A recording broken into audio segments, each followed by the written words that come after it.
नमस्कार। आज मैं फिर आपके सामने अपराध की एक और घटना लेकर आया हूँ। आज के अपराध की घटना पुरानी है, बहुत पुरानी नहीं लेकिन पुरानी है। राज्य है झारखंड, जिला है जमशेदपुर, इंडस्ट्रियल सिटी जमशेदपुर। हुआ कुछ यूं कि जमशेदपुर के तीस्ता रोड पर टाटा कॉलोनी के मकान नंबर 99 के बाहर 12 अप्रैल 2021 को एक महिला अपने बच्चे के साथ बाहर निकली और वो चिल्लाने लगी, जोर जोर से चीखने लगी कि दीपक ने मेरे भाई और पति को मार दिया और हमें ही हथौड़े से मार रहा है।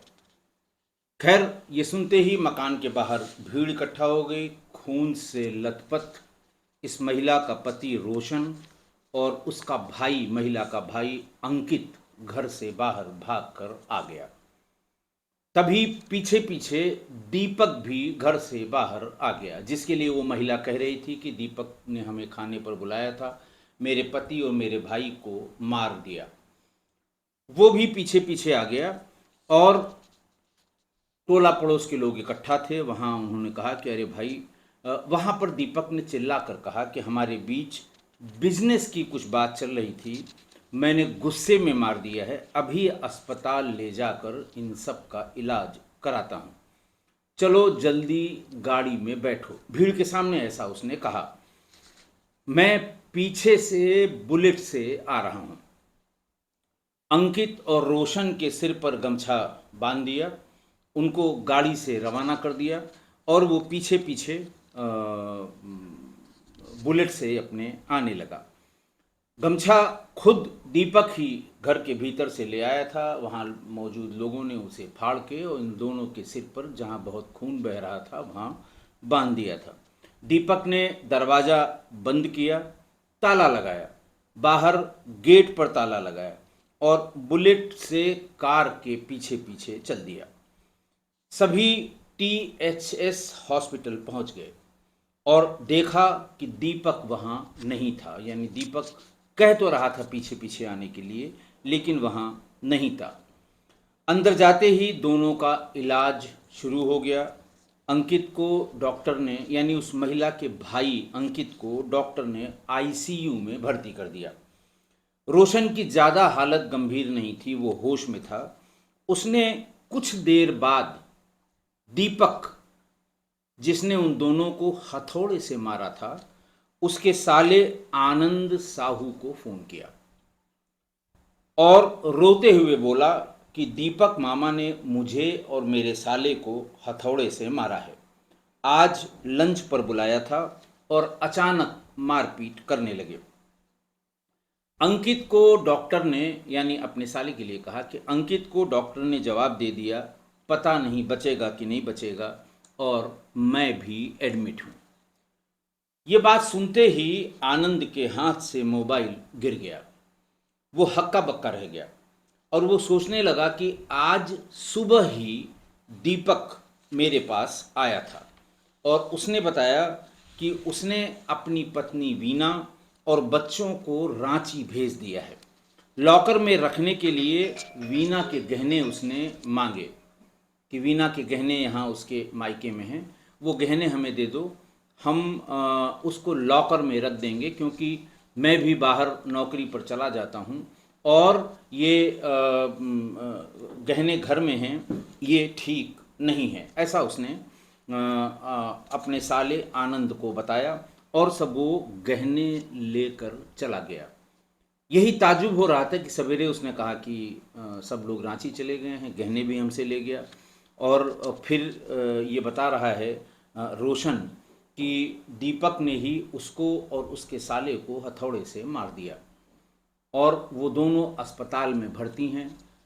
रोशन का साला अंकित, वो ज़्यादा सीरियस है, ICU में है और रोशन बातचीत करने लायक अभी बना हुआ। तो ये पहली उसकी समझ में नहीं आई दीपक के साले को। दीपक का जो साला था आनंद, ये पहली उसकी समझ में नहीं आई कि भाई आज सवेरे सवेरे वो आया था, वो ऐसा ऐसा बता गया, गहने भी ले गया और अब बता रहे हैं कि उसने रोशन को और रोशन के साले को हथौड़ी से मारा। उसने फ़ौरन अपनी गाड़ी स्टार्ट की और वो दीपक के घर के लिए निकल पड़ा।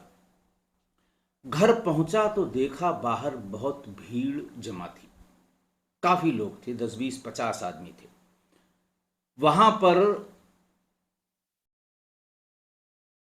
इसके दोनों बच्चों, दीपक के दोनों बच्चों को ट्यूशन पढ़ाने वाली रिया घोष के मम्मी पापा चीख चीख कर चिल्ला रहे थे कि मेरी बेटी कहाँ चली गई, सुबह से घर नहीं लौटी। आनंद ने पूछा कि कहाँ है आपकी बेटी। आनंद अपने बहनोई के यहाँ भाग कर आया जब उसको रोशन ने बताया कि अभी दीपक ने हथौड़े से मुझको और मेरे साले को मारा है। तो वो भाग के घर पर आ गया दीपक के। वहाँ देखा भीड़ इकट्ठा है। रिया घोष जो उसके बच्चों की, दीपक के बच्चों की ट्यूशन टीचर थी, उसके माँ बाप और तमाम रिश्तेदार इकट्ठा थे, मोहल्ले वाले भी इकट्ठा थे। वो चीख चीख कर कह रही थी कि ट्यूशन पढ़ाने आई थी, 3 बज गया, घर नहीं लौटी, कहाँ चली गई। तो जब पूछा आनंद ने कि कहाँ है तुम्हारी बेटी, तो उसने कहा कि आज सुबह 10 बजे दीपक के दोनों बच्चियों को ट्यूशन पढ़ाने आई थी। दोपहर के 3 बज गए, अभी तक वो लौटी नहीं, पता नहीं कहाँ चली गई। और ऐसा कह के रिया की माँ बार बार रोने लगी। आनंद को भी थोड़ा गुस्सा आया क्योंकि कई चीज़ें उसके दिमाग में कंट्राडिक्टरी चल रही थी कि सुबह मेरे पास आया था दीपक, बहन के गहने ले गया, ये बताया कि सबको रांची भेज दिया। फिर उसके बाद रोशन बीच में कहाँ से आ गए कि उनको हथौड़ा मार दिया, दोनों अस्पताल भर्ती हो गए। जब वो जानने के लिए घर पे आया तो रिया की माँ और बाप और परिवार वहाँ चिल्ला रहा था कि कहाँ चली गई। तो आनंद भी गुस्से में आ गया कि कुछ न कुछ दीपक के पार्ट पर गलती हुई है। वो सोचने लगा कि जब दीपक ने बच्चों को और मेरी बहन यानी अपनी पत्नी को रांची भेज दिया तो फिर रिया ट्यूशन पढ़ाने क्यों आई। तुरंत आनंद कुछ लोगों के साथ मकान के नज़दीक गया। मेन गेट पे ताला लटक रहा था, लेकिन घर के एक हिस्से की लाइट, पंखा और एसी सब कुछ चल रहा था। भीड़ में किसी ने कहा कि तुरंत किसी को बुलवा कर ताला तोड़वाओ। करीब आधा घंटे बाद ताला तोड़ने वाला आदमी आ गया। ताला टूटते ही सभी घर के अंदर घुसे। देखा हॉल से सटे कमरे की फर्श पर खून ही खून फैला हुआ था। थोड़ा और बढ़ने पर आनंद की आंखें फटी की फटी रह गईं। सामने उसकी 15 साल की भांजी श्रावणी और 8 साल की भांजी साणवी, दोनों की लाश पड़ी हुई थी। सिर कुचला हुआ था, पूरा शरीर खून से सना हुआ था, पहचान पाना मुश्किल हो रहा था। देखते ही आनंद चीखने लगा कि ये दोनों बच्चे यहाँ हैं, तो फिर वीना कहाँ है, जिसके लिए वो दीपक बता गया था कि हमने सबको रांची भेज दिया है। सभी दूसरे कमरे की तरफ भागे। देखा सामने बेड पर रीना की सिर कुचली हुई लाश पड़ी थी, चादर खून से सनी हुई थी। आनंद अपनी बहन और दोनों भांजियों की लाश और उनकी हालत देखकर फूट फूट कर रोने लगा। इधर बाकी लोग घर के बाकी हिस्सों में ट्यूशन टीचर रिया को ढूंढने लगे। तभी एक की नज़र हॉल के कोने में खड़े स्कूटर पर पड़ी। रिया की मां चीखते हुए बोली कि ये स्कूटर तो रिया की है। सामने वाले तीसरे कमरे का दरवाजा भी लॉक था। फौरन उसका लॉक तोड़ा गया। दरवाजा खुलते ही बेड की चादर जमीन पर पड़ी थी और वहीं पास में एक गमछा भी पड़ा था। एक कोने में रिया का पर्स भी पड़ा हुआ था। सभी लोग कमरे में पलंग के नीचे, कबर्ड के अंदर रिया को ढूंढने लगे, लेकिन वो नहीं मिली। तभी आनंद की नज़र, यानी दीपक के साले की नज़र, जिसकी बहन और 2 भांजियां वहां मरी पड़ी थीं, उसकी नज़र पलंग के गद्दे पर पड़ी। एक कोने से गद्दा थोड़ा उठा हुआ था। आनंद ने फौरन गद्दे को उठाया और बेड बॉक्स खोलकर देखा तो रिया की अर्धनग्न लाश पड़ी हुई थी। हाथ मुंह सब बंधा हुआ था और उसी वक्त कदमा थाने की पुलिस भी मौके पर पहुंच गई। आनंद पुलिस को देखकर रोने लगा। मैंने बताया कि कदमा थाने की पुलिस पहुंच गई। इंस्पेक्टर मनोज ठाकुर ने पूरे कमरे पर नज़र घुमाते हुए पूछा, इस परिवार का कोई रिश्तेदार है यहाँ क्या? बिलखते हुए आनंद बोला कि साहब, दीपक ने मेरी बहन और दोनों भांजियों को मार दिया है, ट्यूशन टीचर को भी मार दिया है। ये सब करते हुए किसी ने देखा? ये इंस्पेक्टर ने पूछा। नहीं साहब, देखा किसी ने नहीं, लेकिन थोड़ी देर पहले दीपक का दोस्त रोशन आया था। दीपक ने हथौड़े से उसका और उसके साले अंकित का सिर फोड़ दिया। रोशन की पत्नी उसे अस्पताल ले गई है। पीछे पीछे बुलेट से दीपक भी गया है। भीड़ से ऐसी आवाज़ आई। तब तक लोगों ने बताया कि साहब, दीपक हॉस्पिटल नहीं पहुंचा। रोशन ने मुझे फ़ोन करके बताया था, ऐसा आनंद ने कहा, कि दीपक ने उसे और उसके साले को मारा है। रोशन ने फ़ोन करके बताया, ऐसा आनंद ने कहा। जब वे लोग अस्पताल आ रहे थे, दीपक थोड़ी दूर तक पीछे पीछे गया, फिर गायब हो गया। आनंद साहू रूंधे गले से ये सब बातें इंस्पेक्टर को बता रहे थे। इंस्पेक्टर ठाकुर, मनोज ठाकुर, ये सोचते हुए बाहर निकले कि पड़ोसियों से पूछताछ करने लगे कि क्या तुम लोगों ने कोई आवाज़ सुनी? लोगों ने बताया कि नहीं साहब, कल रात ठीक बगल वाले घर में बर्थडे पार्टी थी। दीपक अपनी फैमिली के साथ केक खाने इस पार्टी में आया था। उसके बाद वो चला गया। रोशन जब चीखते हुए बाहर निकला तब हम लोगों को पता लगा, लेकिन तब वह बुलेट लेकर उन लोगों को कार के पीछे पीछे उन लोगों को ले गया अस्पताल ले जाने के लिए, और कार के पीछे पीछे चलने लगा। आनंद से इंस्पेक्टर ने पूछा कि दीपक के बारे में तुम्हें कुछ पता है? उसने कहा, नहीं साहब, कल रात ही मैं यहाँ आया था और मैं और मेरा बहनोई दीपक, हम लोगों ने पार्टी की थी, क्योंकि आज से नवरात्र शुरू हो रहे थे।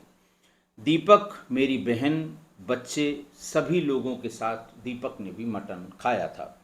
और सुबह सुबह नहा धोकर दीपक मेरे घर आया था और माँ से बोला कि वो ज्वेलरी लॉकर में रखने के लिए ले जा रहा है। बच्चों और पत्नी को उसने रांची भेज दिया है। ये पता नहीं कब कैसे हो गया, ये समझ में नहीं आ रहा है, ऐसा आनंद ने बताया। तब तक पूरे शहर में ये बात फैल गई कि तीस्ता रोड में 4 लोगों का मर्डर हो गया है। सुनते ही कदमा बाजार की एक ज्वेलरी शॉप वाला भागा भागा दीपक के घर पहुंचा। तीस्ता रोड का ही वो जहाँ ज्वेलरी की शॉप्स एक लाइन में है, वहाँ से। उस समय 50-60 लोगों की भीड़ वहाँ जुटी हुई थी। पुलिस टीम कमरे के कोने कोने की तलाशी ले रही थी। ज्वेलरी वाला इंस्पेक्टर ठाकुर के पास गया, इंस्पेक्टर मनोज ठाकुर के पास, और बोला, साहब, उसके पास सोने चांदी के 300 ग्राम गहने थे। मैंने पूछा, इतनी सुबह सुबह गहने बेचने क्यों आ गए हो? तो दीपक ने कहा था कि उसे एक ज़मीन उसने खरीदी है और उसके पैसे उसे चुकाने हैं। मैंने उसे 3 लाख रुपए उसी वक्त दे दिए और 1.5 लाख रुपए बकाया है। बोला था दीपक ने कि बाकी बचे पैसे मेरे अकाउंट में डाल देना, और वो अकाउंट नंबर भी दे गया है। ये सुनते ही इंस्पेक्टर ठाकुर फौरन बोले कि अब उस अकाउंट में 1 रुपए मत डालना, कुछ खबर मिलती है तो बताना, अकाउंट नंबर ले आओ। तो वो HDFC का अकाउंट नंबर था, वो उस ज्वेलर ने ला के इंस्पेक्टर को दे दिया। अब तक आनंद साहू और इंस्पेक्टर मनोज ठाकुर को शक हो गया था, या वो मुतमईन हो गए थे कि मास किलिंग के पीछे दीपक कुमार का ही हाथ है। तब तक रांची के फॉरेंसिक टीम भी आ गई। रांची से दीवार में फर्श, कपड़े और लाश का ब्लड सैंपल लेने के बाद टीम उस कमरे में पहुंची जहां रिया की लाश पड़ी थी। टीम को बेडशीट और रिया के शरीर पर बेड के बगल में पड़े गमछे पर सीमन के बहुत निशान मिले। टीम ने हथौड़े सहित सभी चीज़ों को सीज किया और चारों लाशें पोस्टमार्टम के लिए जमशेदपुर भेज दी। पुलिस के सामने सवाल था कि सभी को मारने के बाद दीपक आखिर गया कहाँ? आखिर उसने अपने बच्चों और पत्नी को मारा क्यों? रिया के साथ रेप क्यों किया और उसे मारा क्यों? ये पुलिस के सामने प्रश्न खड़ा हुआ। फिर चारों लाशों के फॉरेंसिक टेस्ट और पोस्टमार्टम होने के बाद आनंद से इंस्पेक्टर ने कहा कि आप थाने चलिए, दीपक के खिलाफ एफआईआर करनी है।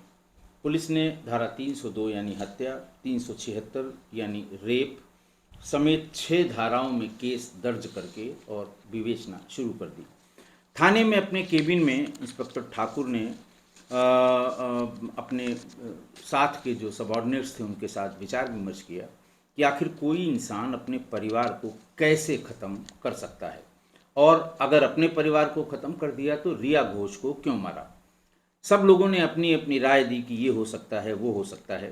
खैर रात के 11 बजे इंस्पेक्टर जो प्रभारी थे थाने के, वो जमशेदपुर के THS हॉस्पिटल पहुंच गए। सिर पर पट्टी बांधे हॉस्पिटल के बेड पे पड़े रोशन से पूछताछ शुरू की कि दीपक के घर क्या हुआ था, तुम दोनों की दुश्मनी थी, क्या वजह था, क्यों तुमको उसने मारने की कोशिश की। और कुछ शक इंस्पेक्टर को हो रहा था कि कहीं ये भी तो, रोशन भी तो उस मर्डर में शामिल नहीं है।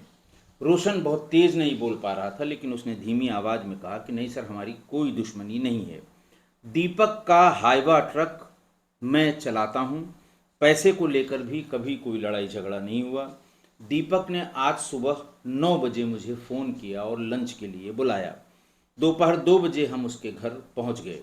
कुछ देर बैठे ही थे कि अचानक उसने मेरे साले अंकित के सर पर हथौड़ा मार दिया, फिर मेरे सर पर भी हथौड़ा मार दिया। मेरी पत्नी साथ थी। ये सब देख के उसने शोर मचा दिया, वरना हम सब जान से मारे जाते, ऐसा रोशन ने इंस्पेक्टर को बताया। ये बयान लेकर इंस्पेक्टर ठाकुर वापस थाने चले आए। दीपक का पता नहीं लग रहा था, मतलब रोशन ने भी दीपक के लिए बता दिया क्योंकि रोशन को दीपक ने ही मारा था। और आनंद ने बताया कि वो सवेरे घर से हमारी बहन के गहने ले गया था, और ये भी बता दिया था कि वो रांची भेज दिया है। इस बीच रिया के घर वाले मिले, उन्होंने कहा कि यहाँ पढ़ाने आई थी।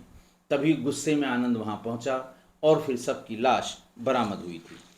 दीपक इंस्पेक्टर ने सोचा कि ये HDFC वाले का जो अकाउंट नंबर है वो कहीं न कहीं इसका इस्तेमाल जरूर करेगा जहाँ भी भागा होगा। खैर अगले दिन एक टीम गई HDFC बैंक, वहाँ के जोनल मैनेजर के पास, और उनको बताया कि ये अकाउंट नंबर है। इस खाते को लेकर HDFC के हर ब्रांच में नोटिफिकेशन जारी कर दिया जाए। कोई भी इस अकाउंट में पैसा जमा करने या निकालने के लिए आए तो फ़ौरन पुलिस को खबर की जाए। 4 दिन बाद धनबाद की HDFC ब्रांच में एक आदमी 1.5 लाख रुपए लेकर पहुंचा। पहले उसने 1 लाख रुपए का डिपॉजिट फॉर्म भरा और कैश काउंटर पर जाकर पैसे दे दिए। सामने बैठे कैशियर ने कंप्यूटर में जैसे ही वो अकाउंट नंबर डाला, वैसे ही दीपक कुमार का नाम सामने आ गया, जिसके बारे में उनके हेडक्वार्टर से ये फ्लैश आया था कि इस अकाउंट को ऑपरेट करने वाले के लिए कोई ऑपरेट करने आए तो पुलिस को बताया जाए।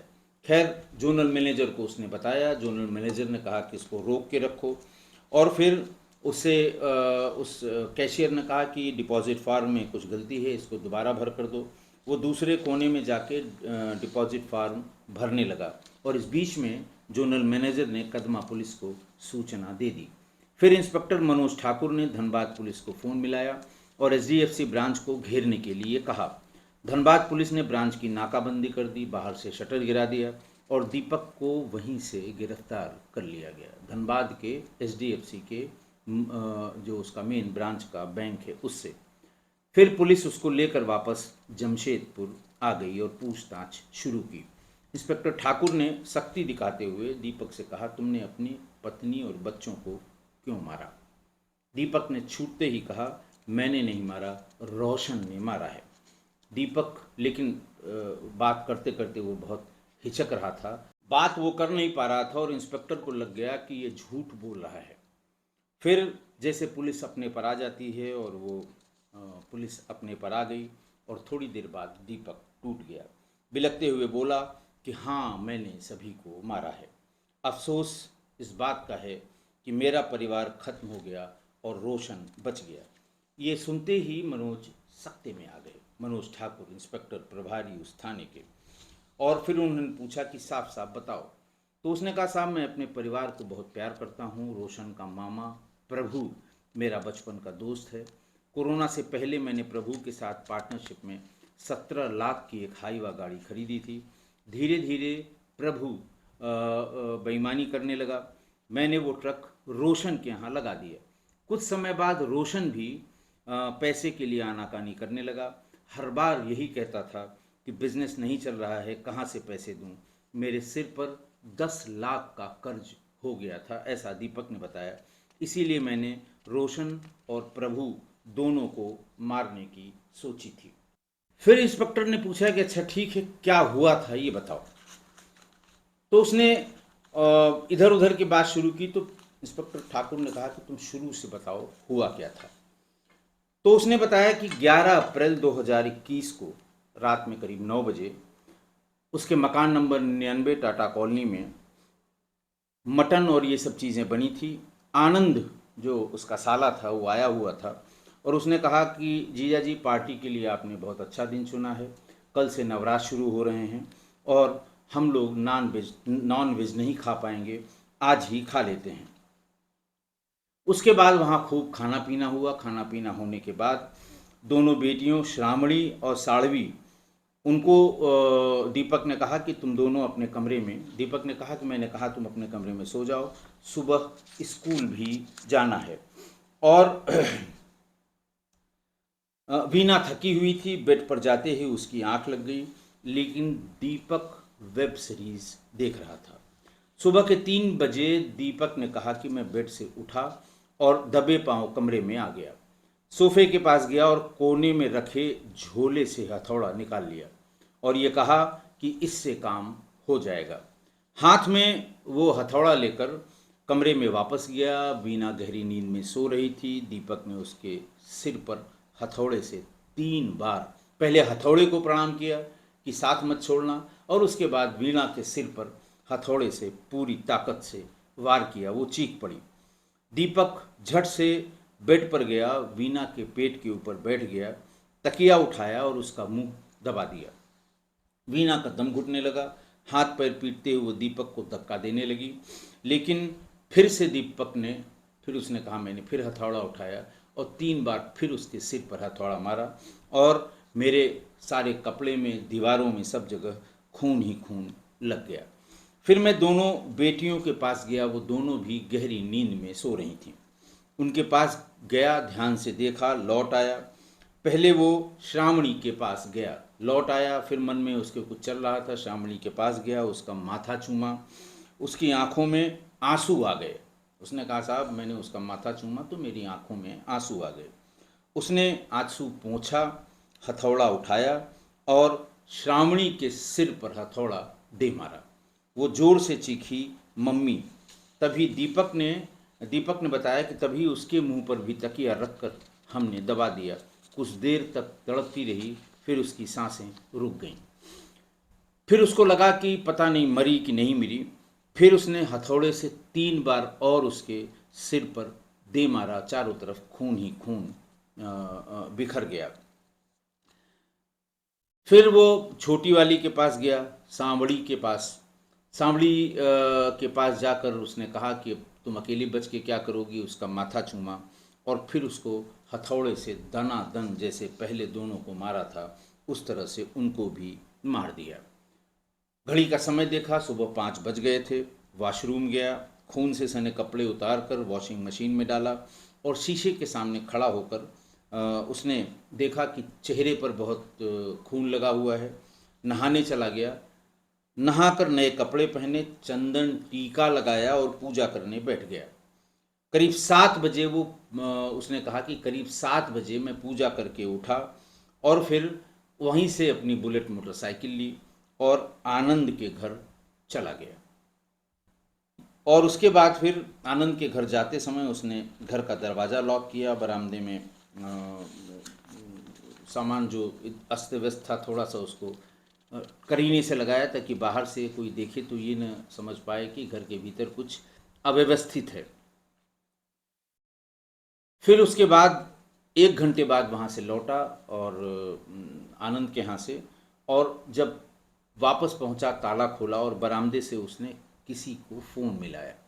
फ़ोन पर दूसरी तरफ रोशन साहू था, उसका दोस्त। रोशन दीपक को मामा कहता था, क्योंकि प्रभु जो दीपक का दोस्त था वो उसका सगा भांजा था। दीपक ने रोशन से कहा कि भांजे बहुत दिन हो गए हैं तुमसे मिले हुए, आज आओ साथ में लंच करते हैं। उसने कहा बिल्कुल ठीक है मामा, मैं दोपहर में आता हूँ। फ़ोन कट गया। दीपक दरवाज़ा खोलकर घर में घुसा और जाकर वहाँ आराम फरमाने लगा। इसी बीच किसी ने दरवाज़ा खटखटाया। 10 बज रहे थे।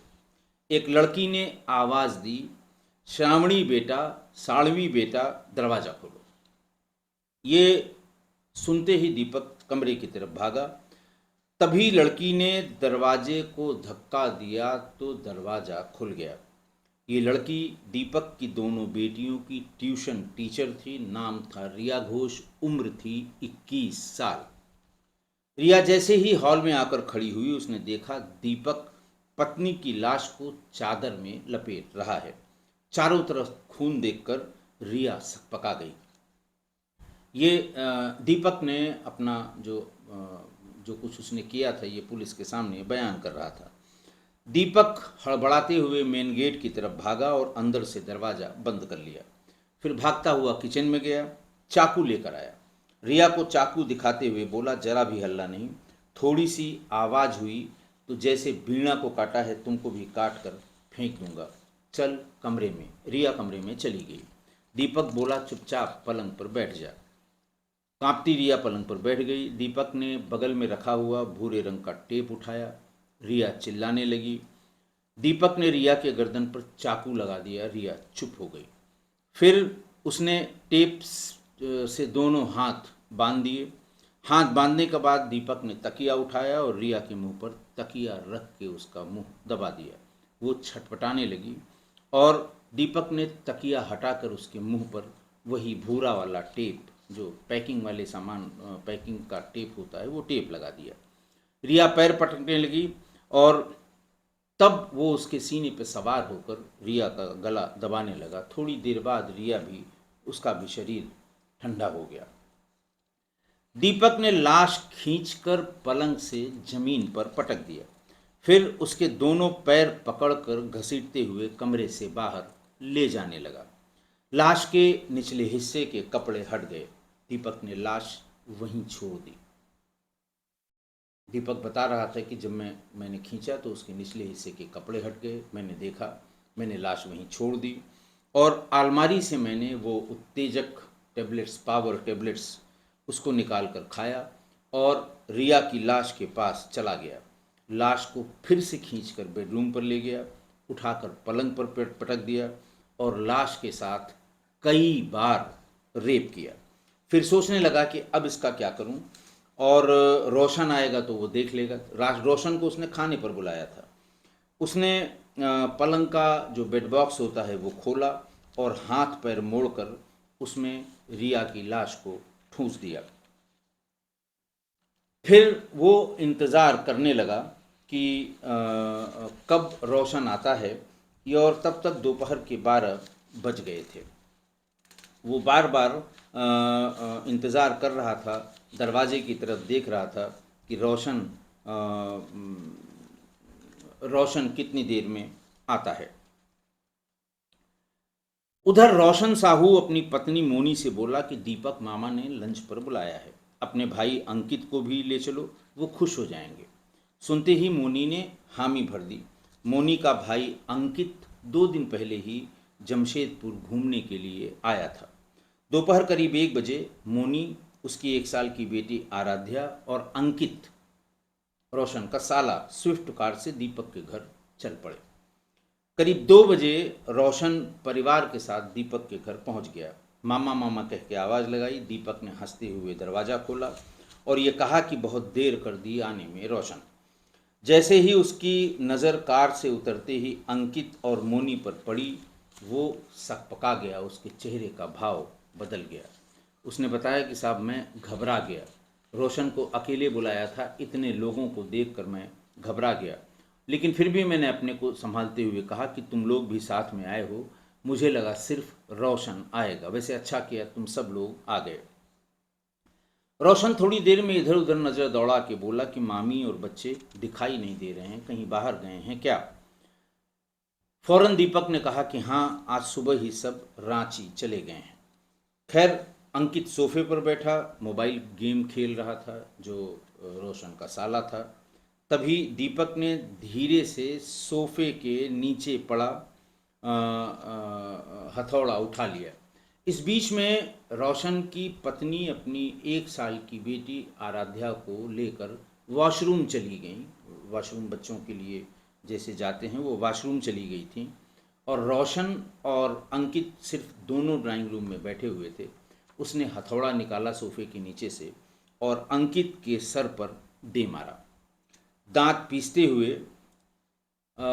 एक हथौड़ा और एक वार और करने की फिराक में था, तभी उसकी तरफ रोशन बढ़ा कि ये तुम क्या कर रहे हो, और हमें ही हथौड़े से मार रहा है। खैर, ये सुनते ही मकान के बाहर भीड़ इकट्ठा हो गई। खून से लथपथ इस महिला का पति रोशन और उसका भाई, महिला का भाई अंकित, घर से बाहर भागकर आ गया। तभी पीछे पीछे दीपक भी घर से बाहर आ गया, जिसके लिए वो महिला कह रही थी कि दीपक ने हमें खाने पर बुलाया था, मेरे पति और मेरे भाई को मार दिया। वो भी पीछे पीछे आ गया और टोला पड़ोस के लोग इकट्ठा थे वहाँ। उन्होंने कहा कि अरे भाई, वहाँ पर दीपक ने चिल्लाकर कहा कि हमारे बीच बिजनेस की कुछ बात चल रही थी, मैंने गुस्से में मार दिया है, अभी अस्पताल ले जाकर इन सब का इलाज कराता हूँ, चलो जल्दी गाड़ी में बैठो। भीड़ के सामने ऐसा उसने कहा। मैं पीछे से बुलेट से आ रहा हूँ। अंकित और रोशन के सिर पर गमछा बांध दिया, उनको गाड़ी से रवाना कर दिया और वो पीछे पीछे बुलेट से अपने आने लगा।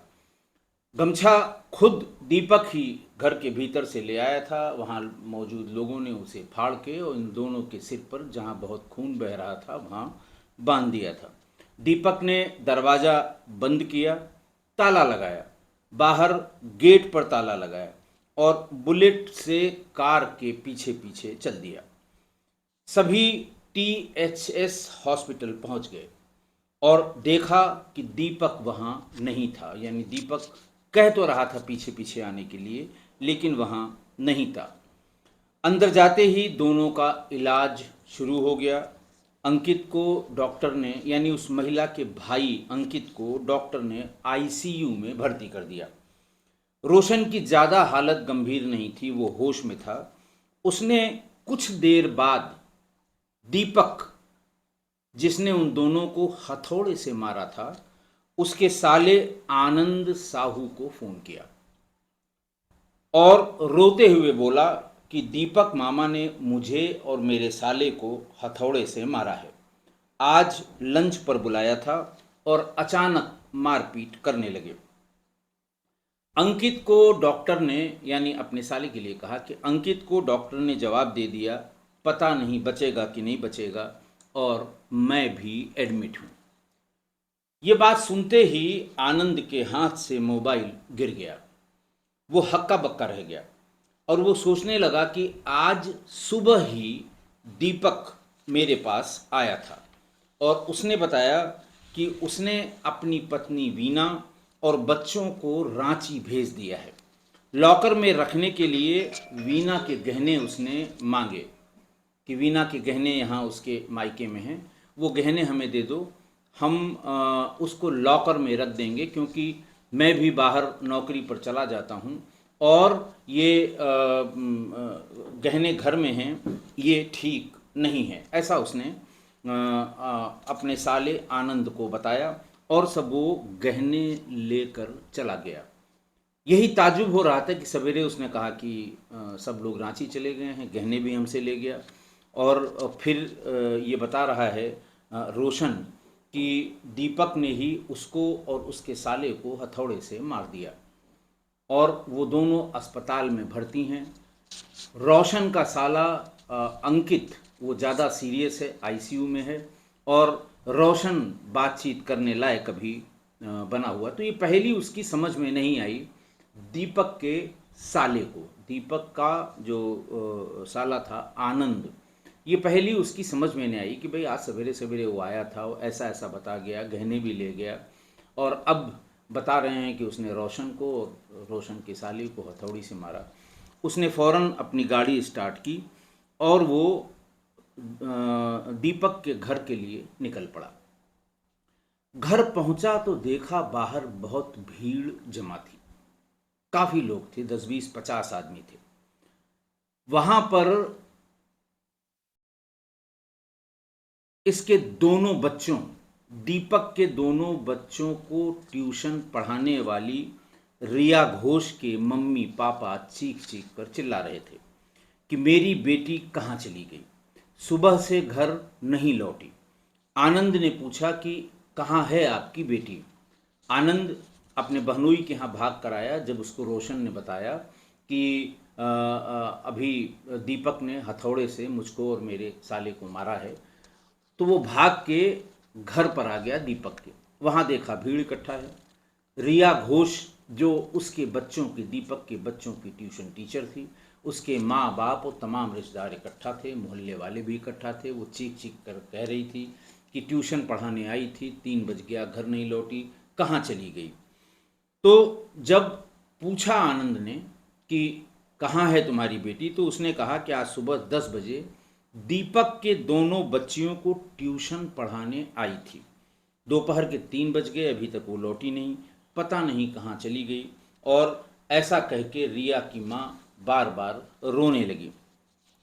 आनंद को भी थोड़ा गुस्सा आया क्योंकि कई चीज़ें उसके दिमाग में कंट्राडिक्टरी चल रही थी कि सुबह मेरे पास आया था दीपक, बहन के गहने ले गया, ये बताया कि सबको रांची भेज दिया, फिर उसके बाद रोशन बीच में कहाँ से आ गए कि उनको हथौड़ा मार दिया, दोनों अस्पताल भर्ती हो गए। जब वो जानने के लिए घर पे आया तो रिया की माँ और बाप और परिवार वहाँ चिल्ला रहा था कि कहाँ चली गई। तो आनंद भी गुस्से में आ गया कि कुछ न कुछ दीपक के पार्ट पर गलती हुई है।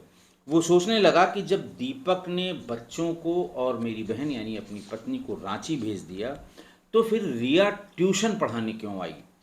तुरंत आनंद कुछ लोगों के साथ मकान के नज़दीक गया। मेन गेट पे ताला लटक रहा था, लेकिन घर के एक हिस्से की लाइट, पंखा और एसी सब कुछ चल रहा था। भीड़ में किसी ने कहा कि तुरंत किसी को बुलवा कर ताला तोड़वाओ। करीब आधा घंटे बाद ताला तोड़ने वाला आदमी आ गया। ताला टूटते ही सभी घर के अंदर घुसे। देखा हॉल से सटे कमरे की फर्श पर खून ही खून फैला हुआ था। थोड़ा और बढ़ने पर आनंद की आंखें फटी की फटी रह गईं।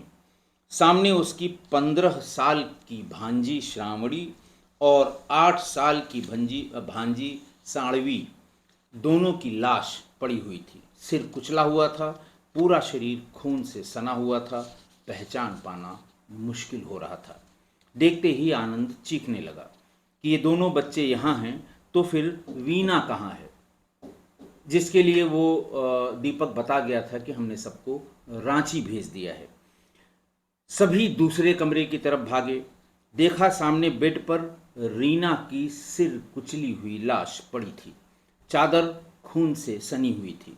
आनंद अपनी बहन और दोनों भांजियों की लाश और उनकी हालत देखकर फूट फूट कर रोने लगा। इधर बाकी लोग घर के बाकी हिस्सों में ट्यूशन टीचर रिया को ढूंढने लगे। तभी एक की नज़र हॉल के कोने में खड़े स्कूटर पर पड़ी। रिया की मां चीखते हुए बोली कि ये स्कूटर तो रिया की है। सामने वाले तीसरे कमरे का दरवाजा भी लॉक था। फौरन उसका लॉक तोड़ा गया। दरवाजा खुलते ही बेड की चादर जमीन पर पड़ी थी और वहीं पास में एक गमछा भी पड़ा था। एक कोने में रिया का पर्स भी पड़ा हुआ था। सभी लोग कमरे में पलंग के नीचे, कबर्ड के अंदर रिया को ढूंढने लगे, लेकिन वो नहीं मिली। तभी आनंद की नज़र, यानी दीपक के साले की नज़र, जिसकी बहन और 2 भांजियां वहां मरी पड़ी थीं, उसकी नज़र पलंग के गद्दे पर पड़ी। एक कोने से गद्दा थोड़ा उठा हुआ था। आनंद ने फौरन गद्दे को उठाया और बेड बॉक्स खोलकर देखा तो रिया की अर्धनग्न लाश पड़ी हुई थी। हाथ मुंह सब बंधा हुआ था और उसी वक्त कदमा थाने की पुलिस भी मौके पर पहुंच गई। आनंद पुलिस को देखकर रोने लगा। जैसे ही रोशन अपने साले अंकित को बचाने के लिए आया, उसको भी सर पर हथौड़ा मार दिया। वो जोर से चिल्लाया, मामा ने मार दिया, मामा ने मार दिया। अंकित के सर से तेज खून बहने लगा। इतनी आवाज़ सुनते ही रोशन की पत्नी मोनी वॉशरूम से निकली, हॉल की तरफ भागी और बेटी को गोद में लेकर चीखती हुई घर के बाहर भागी कि मेरे पति और मेरे भाई को दीपक ने मार दिया है। मुझको खाने पर बुलाया और उसे मार दिया।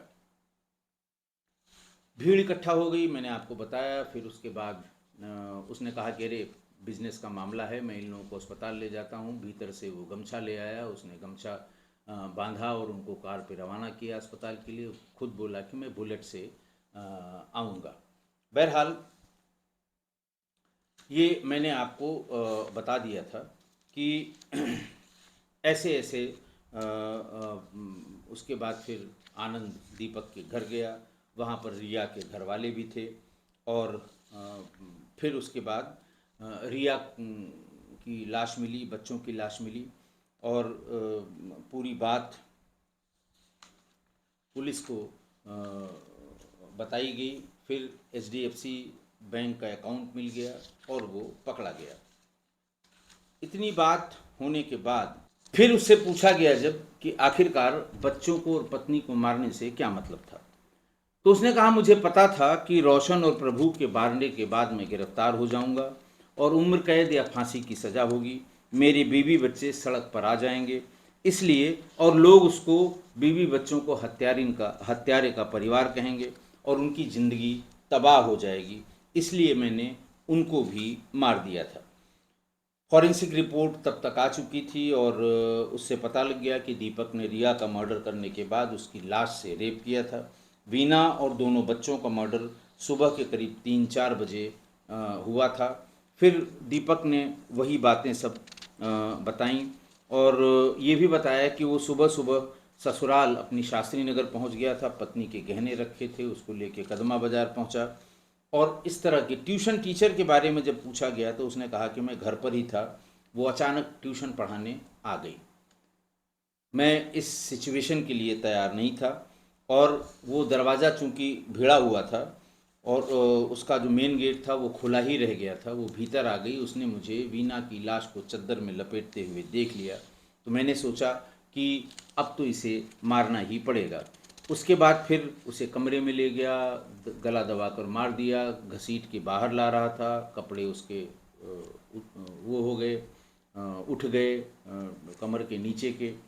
फिर उसे वो गया, पावर टेबलेट खाया और उसके बाद फिर उसने उसके साथ रेप किया। रेप करने के बाद फिर उसे बेड बॉक्स में दबा दिया। खैर 16 अगस्त 2021 को जमशेदपुर सेशंस कोर्ट में दीपक के खिलाफ चार्जशीट दायर हो गई। करीब 2 साल मुकदमा चला। कोर्ट में दीपक के खिलाफ दलील देते हुए सरकारी वकील राजीव रंजन बोले कि जज साहब, इसने हथौड़े से अपने पूरे परिवार को कुचल दिया है। ट्यूशन टीचर रिया घोषकर को मारकर उसके लाश के साथ रेप किया है। यदि रोशन अकेले गया होता तो आज 5 हत्याएं हुई होती। इन लाशों की तस्वीरों को देखने के बाद कोई भी रात में सो नहीं पाएगा। खैर, वकीलों की ये भाषा होती है।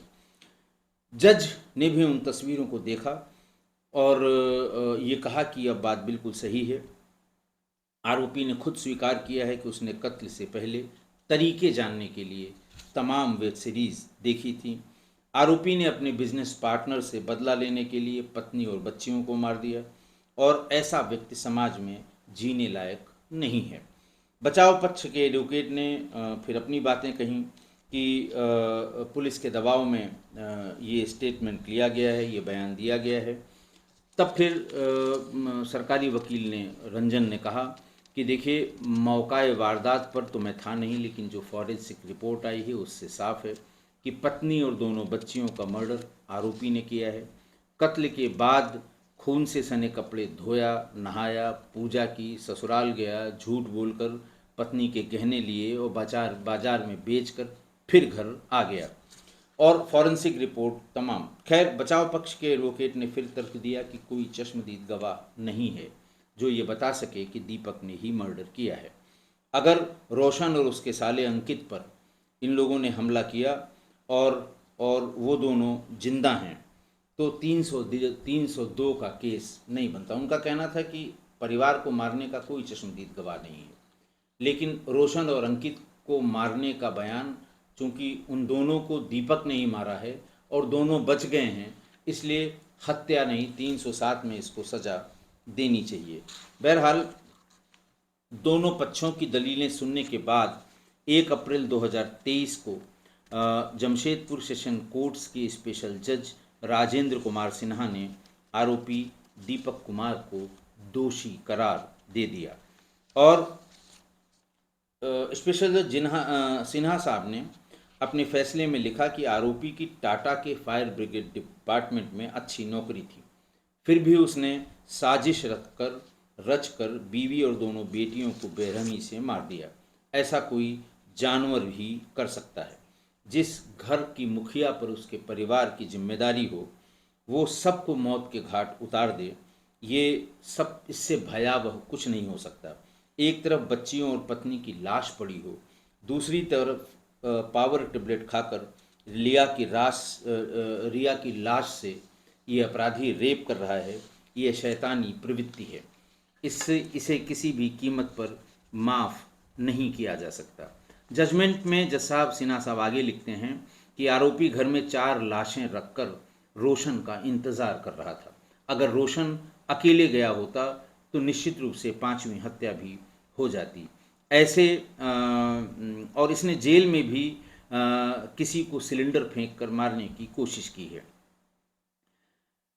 उसके बाद आरोपी दीपक कुमार को उन्होंने मौत की सज़ा सुना दी। कन्फर्मेशन के लिए इसे झारखंड हाई कोर्ट भेजा गया।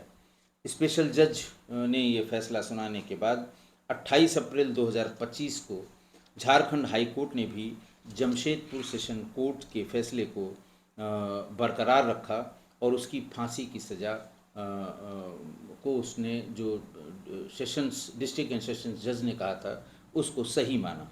और अभी वो सुप्रीम कोर्ट जाने की तैयारी में है दीपक और उनके वकील। फिलहाल दीपक जमशेदपुर जेल में सज़ा काट रहा है।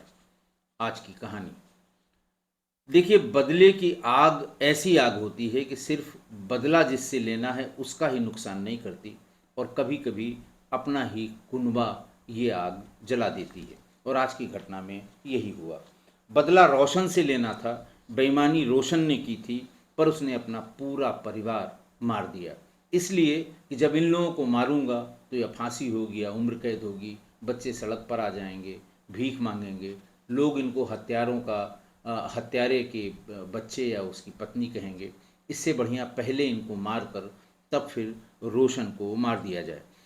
3 लोगों की हत्या करने के बाद इतना खून सवार था कि जब वो रिया आई तो पहले तो उसने सोचा कि ये चश्मदीद है, इसे मार दो। मार भी दिया, लेकिन जब घसीट के ले जा रहा था और उसके कपड़े हट गए उसके शरीर से, तो उसका शैतान जाग गया और उसने उत्तेजना के लिए टेबलेट खाई और टीचर की लाश के साथ कई बार बलात्कार किया। इतना सब करने के बाद रोशन को मारने की नीयत से खाने पर बुलाया और जिसे सबसे पहले मारना था उसको सबसे बाद में बुलाया। लेकिन उसका भाग्य अच्छा था कि वो पूरे परिवार के साथ खाना खाने आया। अगर रोशन की पत्नी बाथरूम में न होती और भाग के बाहर न चली जाती तो शायद उस दिन फ्लैट में 4 नहीं 7-8 लाशें मिलती। दीपक ने बदले की आग में नीचता की सारी हदें पार कर दी थी। बदले की आग पर एक छोटी सी कविता मैंने कहीं पढ़ी थी कि झूठी शान के खातिर जो बदले की आग जलाते हैं वो खुद भी जलते हैं और दूसरों को भी जलाते हैं। आशा है आप मेरी इस बात से सहमत होंगे। आज के लिए इतना ही। बहुत बहुत धन्यवाद।